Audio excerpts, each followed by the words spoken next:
Kate Colby and Laynie Browne to talk about a poem by Helen Adam. Should we read it? Mm-hmm. You want to read the first stanza? Sure. It's called A Tale Best Forgotten, and it begins, Hail, most holy Anubis. In a house by a river that lamented as it ran, lived a father and his daughter and the dog-headed man. A father and his daughter and the dog-headed man. It's a tale best forgotten, but before the tale began, from the house to the river limped the dog-headed man. Blood swelled the river before the tale began. In the garden, while the river slowly ran, walked the daughter and her lover and the dog-headed man. The daughter and her lover and the dog-headed man. It's a tale best forgotten, but before the tale began, his daughter by the river that reflected as it ran, fed the bones of her lover to the dog-headed man. Doghead, he was fed before the tale began. Wow, the dog-headed man becomes doghead.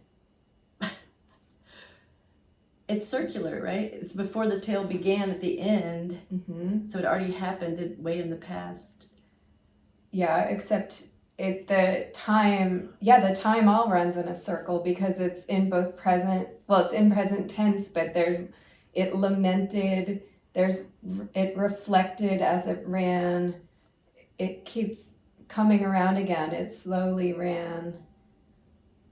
The time in the poem is weird. It kind of, the action has already happened, but it's also happening as we read it.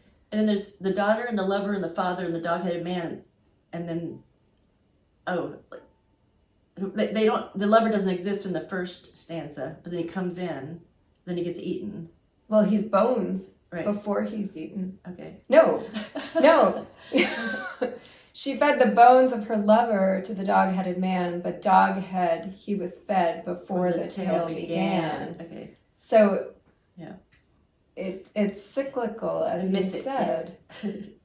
And Anubis, of course, is Egyptian mythology, so it's a weird mix of sort of a British-Scottish ballad tradition that she works in, but it's a lot shorter than most of her poems. But it engages with this Egyptian mythology. It's sort of splicing that in to this more Scottish beat. Mm-hmm. And it's a tale best forgotten.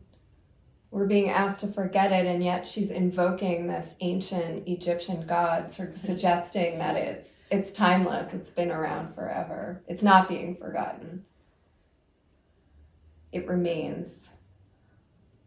It's like a children's story and at the same time. Yeah, and it also reminds me of the only poem of hers that was in the New American Poetry, I Love My Love. And there's like the hair devouring the lover. And there's like this eating of the body of the lover, like an engulfing. And then it comes back to life and then she eats it again. And it's like... Wow, that's like a motif in her work. Yeah, the devouring feminine power.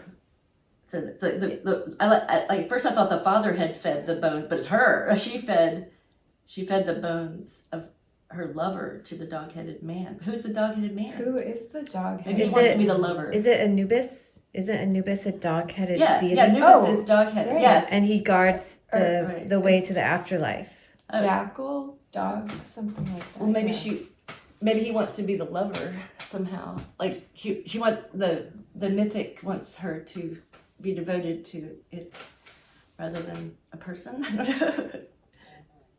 And it's the bones of her lover being fed to Anubis, not her living lover. Right. So how long has he been dead?